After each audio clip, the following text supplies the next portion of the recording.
চলো চলো ছুটে চলো, জাতীয় সমাবেশে ঢাকা চলো। চলো চলো চলো সবাই চলো, জামাতের সমাবেশে ঢাকা চলো। আসসালামু আলাইকুম রহমতুল্লাহ। প্রিয় বন্ধুরা, সকলে ভালো আছেন?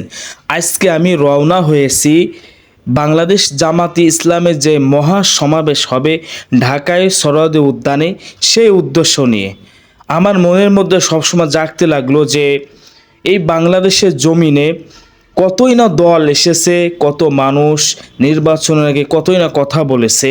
কেউ আল্লাহ পাকের বিধান এই বাংলার জমিনে চালু হোক, কোরআনী শাসন চালু হোক, আল্লাহর জমিনে আল্লাহর দিন প্রতিষ্ঠিত হোক, এমন কোনো দলকে আমি পাই নাই। অনেকেই দেখেছি। আর এই বাংলাদেশের জমিনে সব থেকে নিপীড়ন, নির্যাতিত, জুলুমের শিকার হয়েছে একটি দলই আমি যেটা দেখেছি, যে বাংলাদেশ জামাত ইসলাম। তবুও তারা জুলুমের শিকার হওয়ার পরেও কখনোই তারা রাস্তা থেকে বিমুখ হয় নাই, অর্থাৎ রাজপথে থেকেছে, জীবন দিয়ে হলেও তাদের চেষ্টা প্রচেষ্টা চালিয়ে গিয়েছে যে বাংলাদেশের জমিনে আল্লাহর দিন কায়েম করতে হবে। তা আমিও রওনা হয়েছি ইমানি দায়িত্বে, এই সমাবেশ যেন সফল হোক। আপনার কাছে দোয়া চাই, আপনারা সকলে আসেন, ছুটে আসেন।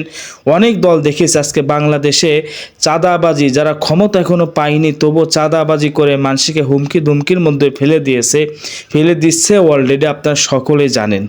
তাই ইমানি দায়িত্বে বাংলাদেশের জমিনে এমন একটা দল আসুক, যেই দলটা মানুষের দুঃখ কষ্ট বুঝবে, জনগণের দুঃখ কষ্ট বুঝবে, তারা সর্বদা যেন মানুষের পাশে থাকে এবং আল্লাহর জমিন আল্লাহর দিন প্রতিষ্ঠিত হোক, এমন একটা দল আমরা সকলেই চাই। তা দর্শক বন্ধুরা, আমি রওনা হয়েছি ইমানি দায়িত্বে। আমি অনেক অসুস্থ ছিলাম, তবুও রাস্তার মাঝখানে আমি ওষুধ খেয়েছি। ওষুধ খাওয়ার পরেও আমি অনেকটা অসুস্থ ছিলাম, তবুও নিজ দায়িত্বে আল্লাহর দিনের জন্য রওনা হয়েছি। সকলে দোয়া করবেন।